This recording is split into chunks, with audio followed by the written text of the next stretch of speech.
Good morning, everybody. I'm sitting on a comfy chair today. No one's up yet, so I'll have a tendency to be a bit loud. So I thought I'd try and keep it down and move to the other end of the room. Won't make a difference. My voice carries.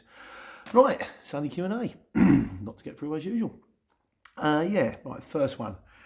I did a video. Is this a good time to join the CX? Yeah, well, that was going to cause a storm. I kind of knew that was going to happen, but I got asked a question. So what are you going to do?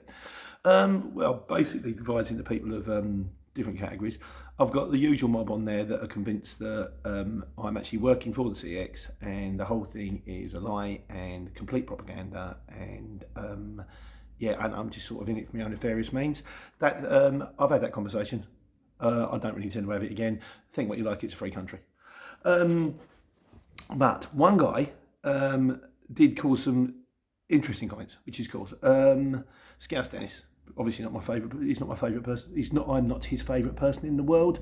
It's like a nightmare. But he did make one point. This is kind of all right for me because I'm in the southeast. Well, that's quite reasonable. It wasn't anything I planned, Dennis. To be honest with you, I was born in Luton, so it kind of just happened. But I mean, as far as Hell makes more constructively, he says the problem is, he says in Manchester at the moment, he says plenty of jobs going south, but you get nothing going north. So if you're in a Luton van and you're quoting them £1 a mile, you're actually only getting 50p a mile. Our case is the same. He says there's no backloads, which is kind of technically what the CX is supposed to be. So theoretically, and I found the same problem. I found getting afternoon jobs has become incredibly difficult. Normally I'd maybe finish the Argos and then go on and do something afterwards. But it's like 2-3 o'clock and there's nothing except for there's an awful lot of like a pick-up parcel drop. So they're going into Hermes and places like that. And that requires going and fetching 8 mail bags, then driving to Hermes, then maybe waiting because there's a queue of vans waiting to get in, and then individually taking off 100, 200 boxes and putting them on a conveyor belt and getting them scanned. And these jobs sell for like 30 quid. And I had a conversation with Martin the other day, who's one of the guys in the firm. My mate Martin, who's I've known him a long time. And I said, I ain't doing them no more. I said, it's like if when all this started, someone said you've got to do that for 30 quid. And I went, no way. I'm like a checkout girl, waiting to scan things in. I thought, you know what? I ain't that poor. So I have that problem. So anyway, so I've just, if I'm starting in the morning, I mean, I've done a couple of jobs on Monday and then I had to drive back empty, quite a distance, 150 miles. I got decent money for the day. I got 230 that day. But I still done 150 miles empty. And when you start drilling into it, it is, you're doing more diesel. And as I kept saying, as I said at the beginning of the video, I am currently working. Is this a good time to join the CX? No. I'm currently working harder and longer for less money. But, and there are caveats, I am still working. I mean, I put this, I did the thing and I thought I'll do 3 categories. Those that are doing better, those that are not doing better, and those that are doing okay. The second 2 categories didn't really come up. I mean, to go through it, you're Martin on the firm, he's not doing so great. Tim Jones hasn't only worked for the last 6 weeks. Augusto Barral, he joined a month ago up in Scotland. He said he's very quiet. The Cloudy Courier, don't join now. It's a shipper's paradise. Well, like I just said with the Hermes job, he's not wrong. Adrian Tommy said, hope you're busy, buddy. I'm not. No, I'm not. I said, I'm not busy. I am not busy. But, and the Scouse Dennis makes a point. He said, there's no backloads, there's no nothing. And it's all right for me because I live in the southeast. But the thing is, I know people that live in the southeast that are currently doing absolutely nothing. My mate Ken, the market trader, my mate Lawrence, the market trader, my mate David, the taxi driver, they've had no income whatsoever for 6 weeks.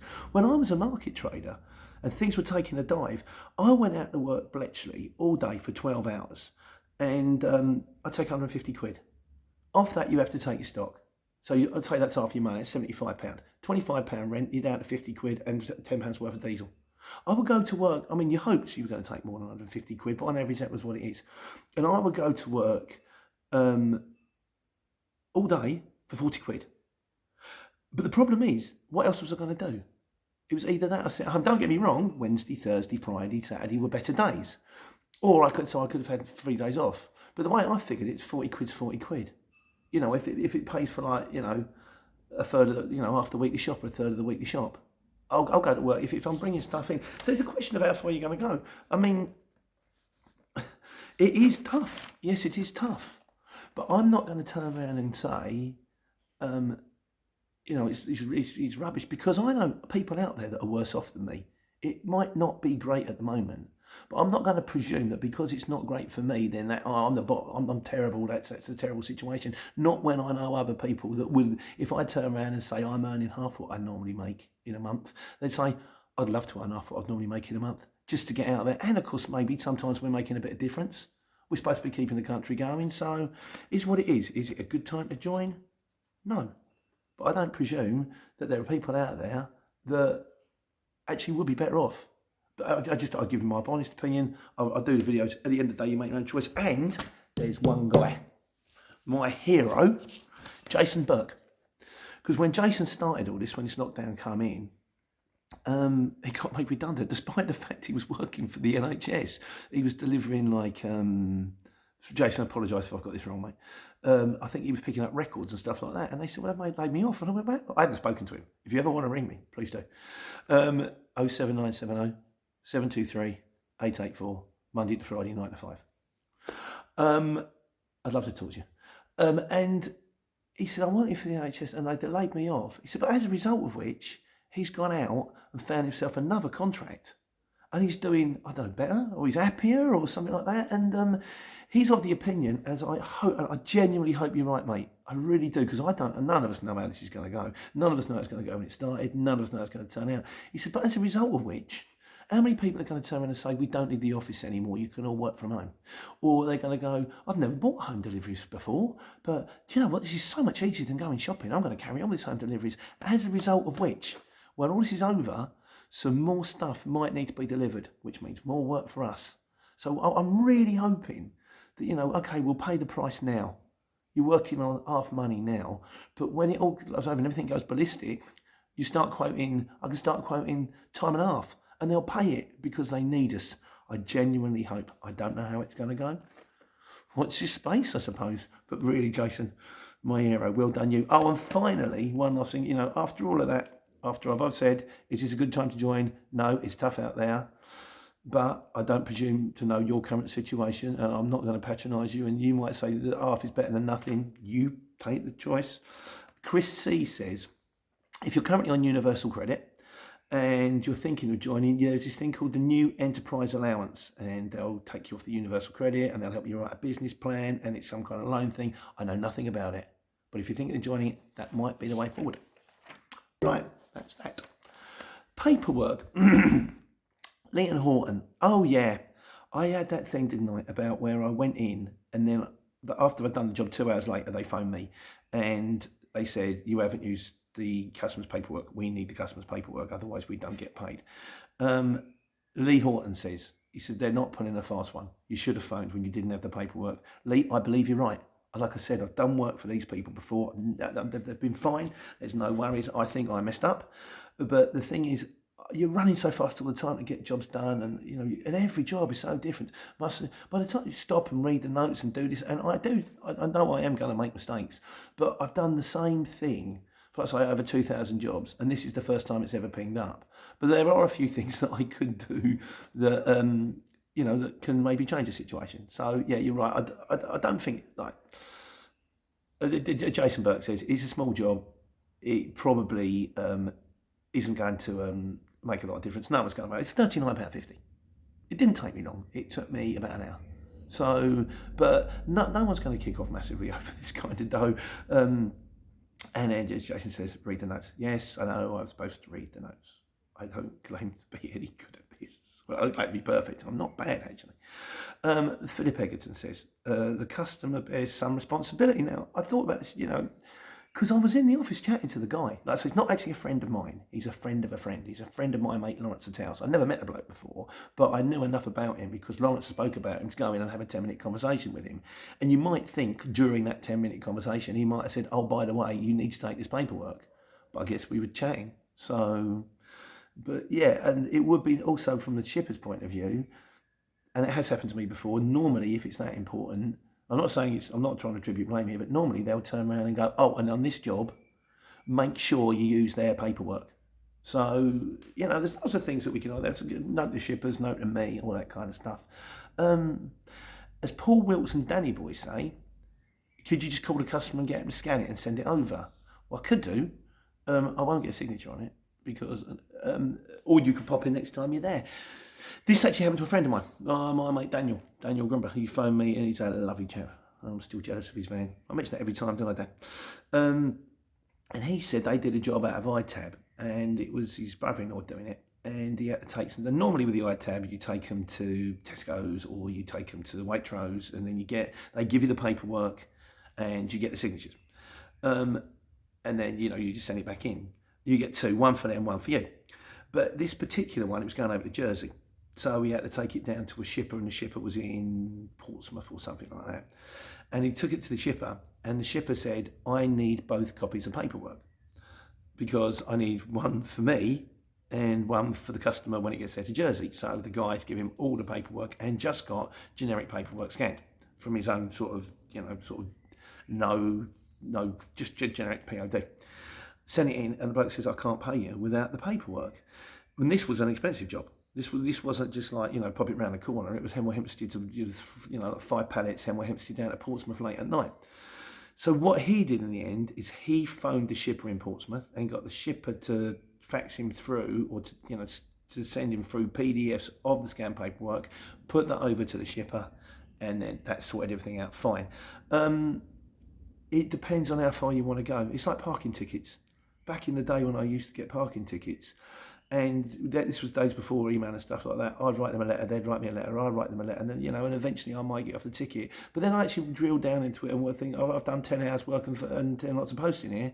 It'd been cheaper just to pay the ticket, wipe my mouth and walk away. It's a matter of how far we want to go. It's not going to be a big deal. I'm not falling out with anybody over it. I'll keep you informed of as it goes. A few other points here about it though. Oh, Kev rang me. And a few things that I can change. Firstly, Daisy Duke says, has the shipper said they won't pay? No, they haven't. They said, I'm going to call the guy and see if it's a problem. I haven't heard from them since. So hopefully they rang the guy and said, it's not a problem, don't worry. It's no problem, it's business. LJ McClutchin says, if you know him, go direct to the fella. I can do, it's not really a big deal. Just to make a couple of things that I have done in the past, or things that we could do. Firstly, Kev rang me and he said, like when you click through the screens, when you get to the loaded screen, when you get to the loaded screen, just write in the notes, if there's no paperwork provided, we'll create my own. That way, when it finishes, if the shipper comes back and says, we haven't got the right paperwork on the scan, you go, I wrote in the notes, I haven't supplied me the paperwork. But then you're probably going to get well, why didn't you ring me? Over 2,000 jobs, I've never had to, so I don't know. Another one, RK says, can you take a picture of goods, when you deliver the goods, take a photo underneath their signage? That's not a bad idea. I actually started to do that for a little while, just so that you could prove that the goods were delivered to the right place and in good condition. But again, then I stopped doing it and nothing changed. And I thought, well, it still wouldn't hurt. It wouldn't take 2 minutes, just go click. Thoughts on that one, guys? What else we got on this?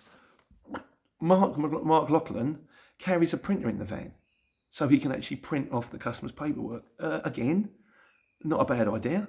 I don't really want a printer in my cab. I kind of like the space. I'm kind of trying to keep it tidy, like a workplace. Keep it clean, keep it tidy. I know it's very handy for airport jobs, because sometimes with the airport job, you can't get them without a printer in your van. It depends, there's a printer on a car battery. I don't really want to sit and look at it. And again, it's not really been a problem. The job pings up. It must be no paperwork. Okay, I won't do that one. I'll do the next one. Gareth Vickers says, oh yeah, there's something else. Might come back to that. No, that's it. Right, Gareth Vickers says, what happens when it flashes up sometimes? This job requires hard copies of PODs on the message. That means the truth of the matter is, every time it pings up, for 3 of the shippers I know it pings up for, they actually don't. But it's the thing is, you have to do the scan. What I recommend you do the scan, and like I said on the video about the paperwork, do the scan, then get the PODs, send the PODs on the back of the invoice into the shipper. It's a belts and braces process. Unless they specifically say, don't send us the paperwork, we don't want it. And also write in the notes as well, or write on your paperwork saying, this is a copy of the scan. We send both. Because one guy got the ump about it once, because he said, why are you sending me the invoice twice? I've got it digitally and now I've got paper invoice, and it's confusing. You know, it doesn't work with my system. Everybody's system is different, which is kind of frustrating. A unified system would be nice, but it's never going to happen. Yeah, so that's what that means. Just send your PODs. So make sure you send your hard copies paper PODs, which we're not doing because of the lockdown thing, because of the cross-contamination. But when everything gets back to normal, I assume we will, unless, of course, Jason Burke is right. And when things get back to normal, a lot of people will go, look, we've just lived for 6 months, 6 weeks without PODs. We don't need them anymore. We'll see. I supremely doubt it, if I'm honest. I think everybody will say, we want the paperwork. Right, this is another weird one. Philip Egerton says, I understand the importance of PODs not getting paid, but he's get one where he said, we don't pay without a statement of account. Now that, I don't know about that, Jason. This is kind of a job for, would be a question for Gemma. This would be a question for me, because she's the one that chases all the bills. But thoughts on that, guys? I think if you've sent in the invoice and you've sent in the POD and you've emailed them the invoice, kind of pay it. We're not paying with that statement account. Like I say, anyone out there who's a shipper who understands is better than me, because I'm just a van driver. Gemma does all the office work. Please let me know and I'll pass it on to the man. And Danny Boyce says, how do you know the paperwork is going to the right person? And what do you do if they say they haven't got it? Right, Danny, mate, you're a superstar. I'm going to do your video. Your own personal video. That's nice, isn't it, really? Because this question comes up a lot. I probably should have covered it in the last one, but it's like a supplementary to the last one, just because I'm sure I'll get asked that question again, and that means I don't have to keep answering it on a Sunday. Right, fuel cards. Still on the fuel card thing. Yes. Right, what we got? Grant Melton. He says, is there anything that I can do, like advice on insurance and fuel cards? I'm working on it, mate. I'm trying to set up things. Like I say, for all of those who are out there think I'm in this for my own nefarious purposes, you're partly right. I didn't start that way, but now it's grown into something. And now I'm thinking, well, if I can earn a few quid out of it as well, I don't think that's shocking. You know, sort of, and I don't think that's too much to ask, but I am trying in the process of, I've been speaking to fuel card people, I've been speaking to insurance people, I've got that little link I want to CX, you know. I want to talk to I'm trying to talk to, what do you call it, factoring company as well.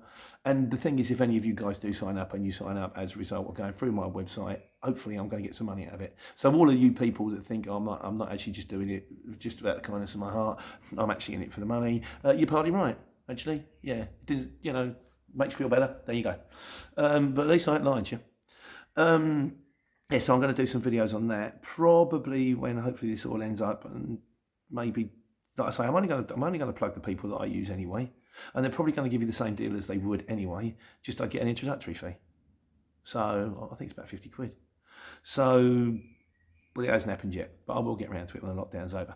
Morris Power put me straight on the Fuel Genie thing. The Fuel Genie is a card now. It's you can use it at supermarkets. You pay the same price as you pay on the pump anyway. It's not linked to loyalty cards, but if you've got a loyalty card, you can put that in as you can on a supermarket. And you pay at the end of the month. So the only advantage I can see with Fuel Genie is you don't pay till the end of the month. So you actually get like a month's worth of credit. And all of the bills are all in one place. So it's better for your accounts rather than having one here, one here, one here, one here. At the end of the month, it's easy fuel. It's probably easy for you to see.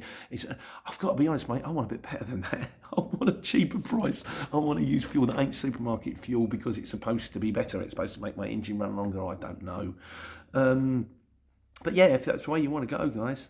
Oh, that was a good one as well. There's someone else here.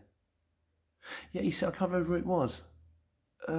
He had a nightmare with the fuel cards because it's one of those things. You get to the end of the month, and this was what scared me when I started doing it. I wouldn't do fuel cards. I was just doing it straight out of my bank because I thought what I'll do is I'll get a fuel card bill at the end of the month, and they won't be able to pay it, and then they hit you with a load of charges.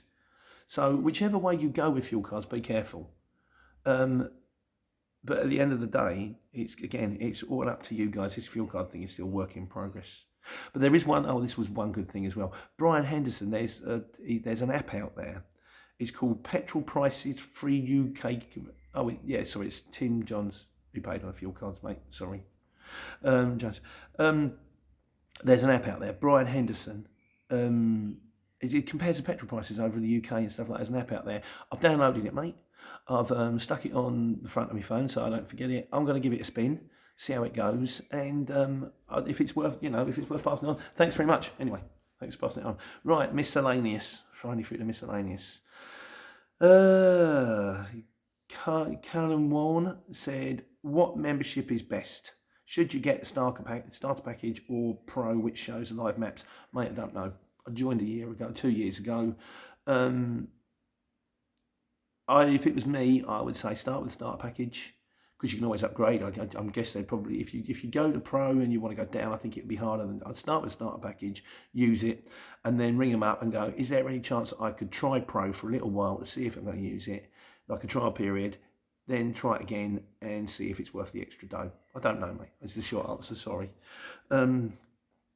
P. Freddie Fletcher and Darren Gallagher. Have I got any experience of European drops? No. I've never left the UK. The only time I've ever shipped goods across a body of water to another country is when I went to Wales, or when I go to Wales. No, I've never left the UK. I never needed to. I don't tend to tramp because I've tended to make enough money during the day and still get home at night time. But that's partly because of the area that I'm in.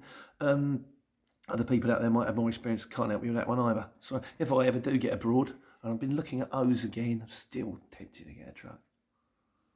I don't know. Still thinking about it. I used to live drive myself 7.5 ton, but I just don't know. But if I ever get abroad, I'll let you know. What have we got? Lee Westcott. Do I use a dedicated sat nav? No. And Daniel Luton Govan. He uses a TomTom truck. Right. There's two reasons why I don't use dedicated sat nav. There's two reasons. Firstly, I don't like the wires.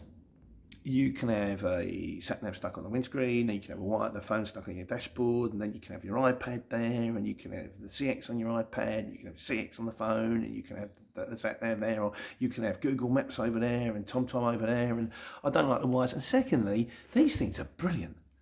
This thing I'm staring at the moment is my camera, it's my music, it's Radio 1 and Radio 6, not Radio 1, I'm 12 for that, 6 music, and then Radio 2 for Popmaster and a bit of Jeremy Vine, and back to 6 music again.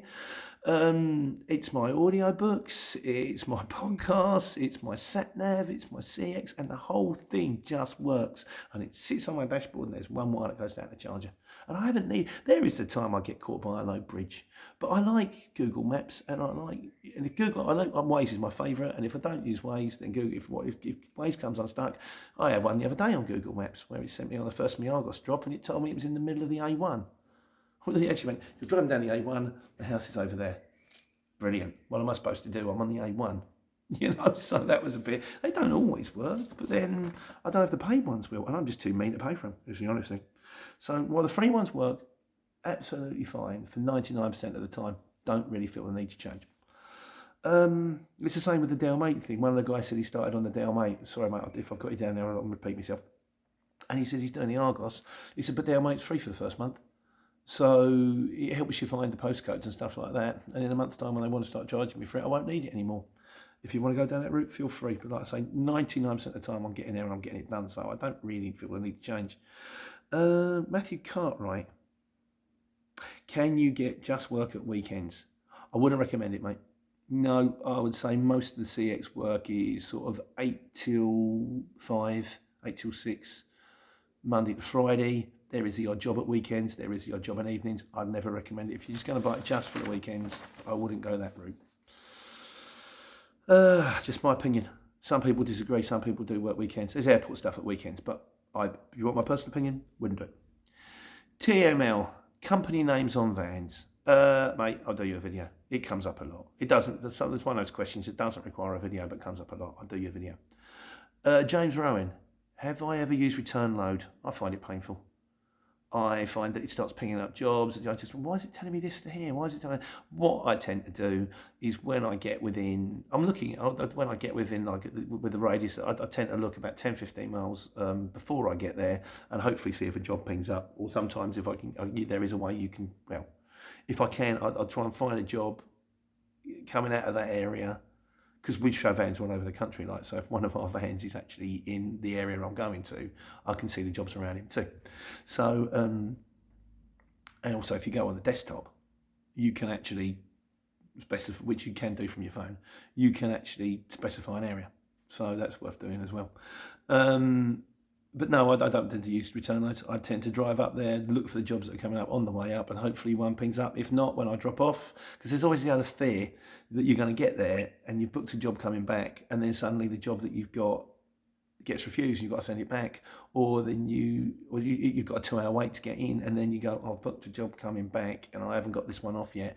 It's less stressful to do it the other way, although it does make sense to try and get one lined up. Just be honest with them and say, look, this is the situation I'm in, I'm dropping here, and then I'll go straight and pick that one up as soon as I'm afters, and then if there's a problem with your drop, ring them.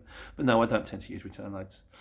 Harry House, when the shipper asks you to be tracked, is that CX or third party? I'm guessing unless it says must be tracked other than CX, and you're getting the job through the CX, you've got a CX tracker. So if he says you've got to be tracked, you go, I am tracked. You can track me through the app. That's one of the reasons why it's so popular, because it's got live tracking. So yeah, normally I'd say if the job comes through the CX, it must be tracked. We say, well, I know I'm tracked. I'm on the CX. Just mention it when you get the job. And they go, oh no, we need a separate tracker. You go, well, it's not me then, is it? Okay. Unless, of course, you've got a separate tracker. Jonathan Wake. I was going to do a video. Right, Jonathan Wake was going to put on a video about what you should charge per mile in what size van. I'll do the link. If, like I say, it might take a little while to get up because that's the computer thing I have to do after I've uploaded the video. Maybe a little bit less at the moment, mate. You know, maybe take 5p, 10p off the jobs of what I tell you on this video, because competition is fierce at the moment. And then hopefully when it's all over, maybe 5, 10p more. But this was one I've done a few years ago and it still kind of is about right. So Jamie B he's doing the Argos. He uses the ePods. He's happy with it, and he says people are nice when you deliver stuff to them. Yeah, they are. And he said them ePod things, they allow you an hour either side of a drop. So he said there's very little waiting. So, mate, fellow Argos guy, crack on with it. I'm on it now again. We've decided I was going to do 5 days, I'm going to do 2, but he wants 2 days off together, which suits me absolutely fine. We just haven't worked out which one's which yet. Alexander, he wrote a very long comment about whether he's thinking about joining the CX, and then the last line he said in the comment, by the way, I live in Norfolk. Mate, once again, I'm going to be honest, it's not the greatest of areas. I'm very lucky where I didn't know when I picked all this stuff up, and I kind of, a lot of work comes out from kind of where I am, around about where I am. Jobs around about, once you're outside that sort of main bit, your Norfolks, your Cornwalls, your middle of Wales, there's not so many jobs. I have said before, the only advantage is if one pings up, there's a good chance you're going to be the guy who gets it, because when there's not many jobs, there's not many vans.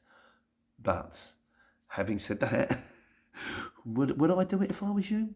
Probably no. It's your call at the end of the day. I'm just being honest. Grant Melton. What about bike couriers? Don't know. Sorry. You get the odd bike courier job up there, car, bike courier. How are they doing? Don't know. If you're a bike courier, let me know. Ian Merrick, right. It's an interesting one. Has anyone got, as a result of the lockdown thing, and I thought, that's clever, because there's a few places near me, there's like this place, Mead Open Farm, and they're like an organic farm, and what they've done is they've started doing deliveries. And if I'd have had half a brain when all this started, I'd have maybe approached someone in the area and gone, look, you're a local firm, you do food, what about, I'll charge you so much a day, and I'll pop in the morning, pick up deliveries, just doing runs to people's houses like I do, with the Argos, and come to some kind of arrangement. So has anybody done that? Gone out there and found themselves a little job, independent, for a firm that needs them because of this? Has anyone actually kind of benefited from it? I'd be curious to know. Not me. Mark Fitzpatrick. Is there anyone you speak to at the CX to get the best deal? I don't know. I don't work for them. But if you are going to join them, there's an end screen or you can follow the link when it goes up there to visit the website. If you join through the link that I've got on there at the moment, and you type in the password Pete, they'll know that I was the one that recommended you. And this applies to everybody, this is not special treatment that I'm getting. Anybody, if you're on the CX and you recommend your mate or your brother or your uncle onto the CX, they'll give you a free month.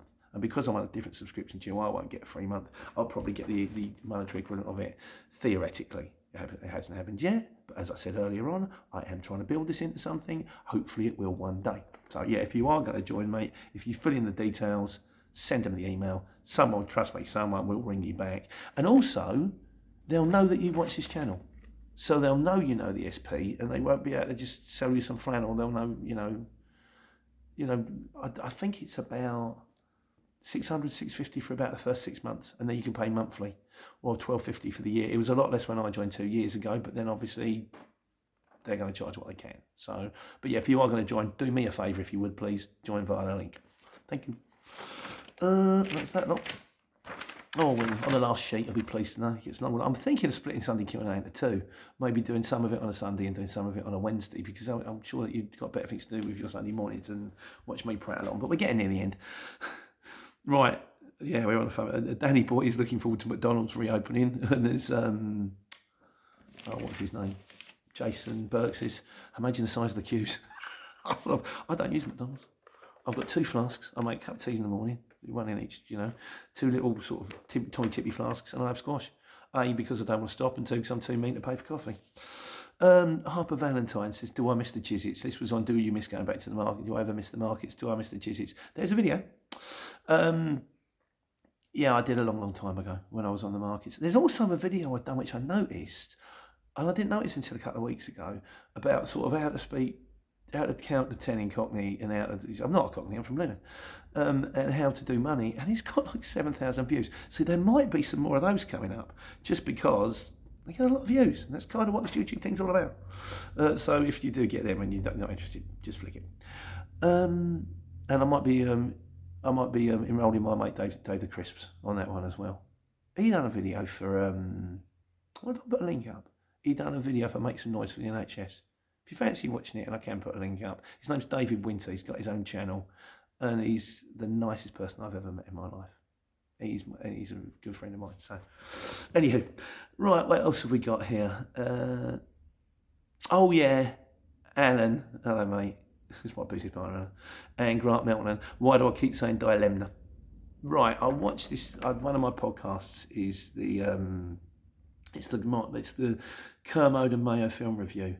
And they say dilemma. There's loads of in-jokes about Battenbergs and saying hello to Jason Isaacs, and I quite enjoy it. Although I'm not really listening to it at the moment, because a podcast about movies where there's no movies coming out is kind of a bit pointless at the moment. But yeah, they said when we was at school, we were convinced that we were told you spell dilemma D-I-L-M-E-N-A,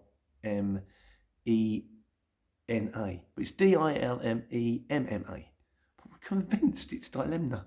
Google it. It's just a weird thing. Or maybe I'll stop saying dilemma soon. Or maybe I won't. And how are we getting here? Oh, and Lee also made that point as well. Right, and Tony Page says he lives in Middlesbrough. He says, is there much work coming out of Middlesbrough? And then he says, Middlesbrough is 40 miles south. It's just to let you know, Middlesbrough, 40 miles south of Newcastle. Mate, it did make me smile. I lived in Middlesbrough for 3 years.